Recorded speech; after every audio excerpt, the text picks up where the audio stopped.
Hello everyone, I am Ben with the BTC Sessions, and I'm here wandering near 17th Ave in Calgary, Alberta, Canada.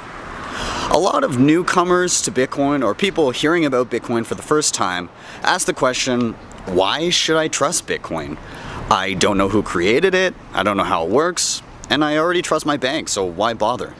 So I'm here to talk to you about the top reasons you should trust Bitcoin. Bitcoin is open source. This means that the code and rules governing Bitcoin are open on the internet to be publicly audited. So anybody that takes the time to read it can understand how it works. It also means that the creator of Bitcoin is irrelevant. Knowing who invented your car or your airplane or your TV or your internet is irrelevant. And it doesn't make the technology itself any more or less valuable. The technology holds up on its own. Bitcoin is predictable and transparent. Let me ask you a few questions. Try to answer honestly. How many US dollars currently exist at this very moment? What will the inflation rate of the US dollar be in the year 2020? How many US dollars will exist in the year 2140? How many counterfeit US dollars exist or will ever exist? If you're honest, your answers probably ranged from nobody can be quite sure to that's impossible to know. Now what if I asked the same questions of Bitcoin? Let's see, 16,288,550 Bitcoins. In the year 2020, the inflation rate of Bitcoin will be 1.73%. In the year 2140, there will be 21 million Bitcoins.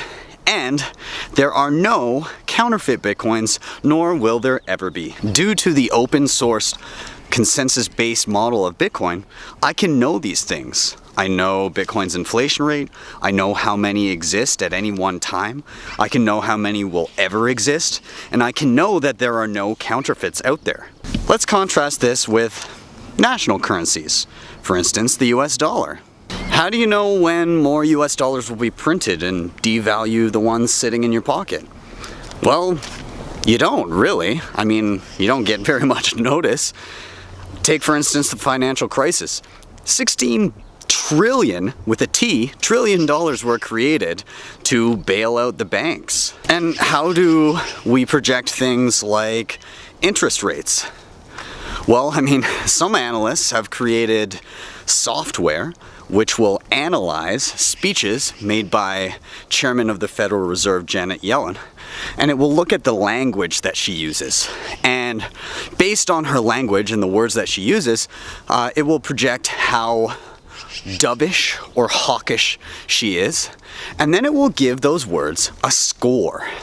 And this can't even fucking finish, oh my god, okay. This score will be used to then project the likelihood that Janet Yellen will decide to raise interest rates. You can't even make this stuff up.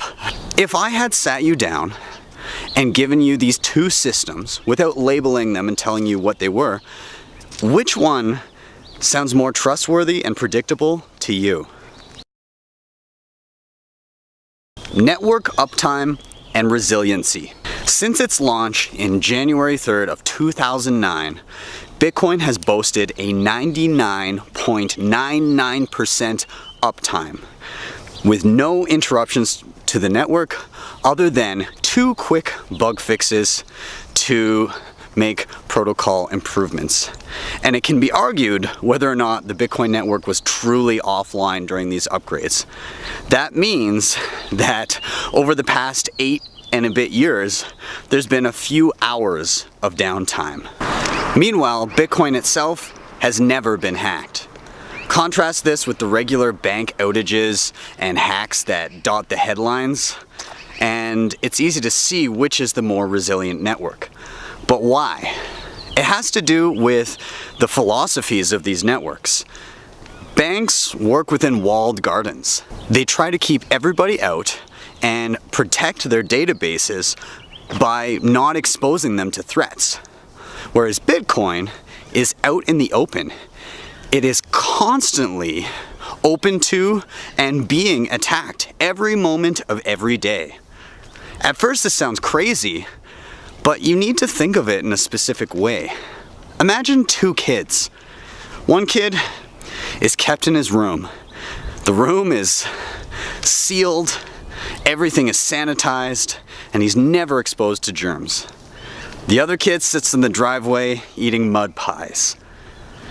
10 years into their lives, the bubble boy and the mud pie boy go into a room. They meet a new friend, Billy, and Billy has a cold.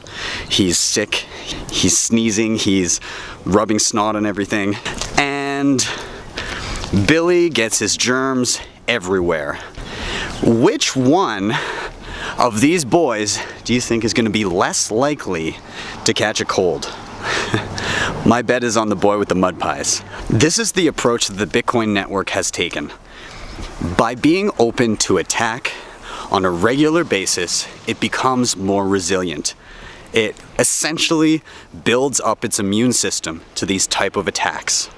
Now there's one important distinction I'd like to make here. Some of you may have heard of some high-profile hacks of Bitcoin exchanges where a lot of people lost their money, most notably Mt. Gox. Now it's important to realize that these were not Bitcoin. These were Bitcoin banks, and Mt. Gox was a poorly managed Bitcoin bank. And when you take a lot of funds and you pool them in one area and then you expose them to attack, and not only that, have poor management over the security of this centralized authority, it's a recipe for disaster. Banks are untrustworthy. You don't need to look far into the headlines to see a lot of scandals surrounding banks all over the world. There were the irresponsible practices that led to the financial crisis of 2008. You can look at the rigging of the LIBOR rates. You can even look to money laundering for Mexican drug cartels. When it comes to a customer basis, you can look to Wells Fargo creating fake accounts for customers and charging them for them. You can even just look to banks straight up stealing your money. All in all, the industry does not ooze trustworthiness. This leads me into the final reason why you should trust Bitcoin. You shouldn't. The current system of trust, counterparty risk, and centralized authority are the reason for a lot of the problems we have today. Bitcoin was built specifically to be openly scrutinized by the public.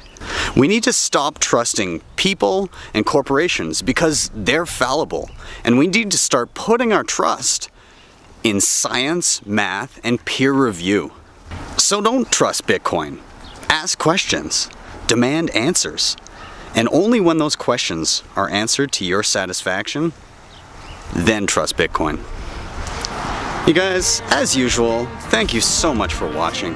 Please don't forget to hit like and subscribe, drop a tip if you're able to, and please share this video, especially with new users or people that just have questions about Bitcoin in general. I think they'll find it helpful. I'll see you guys next time on the BTC Sessions.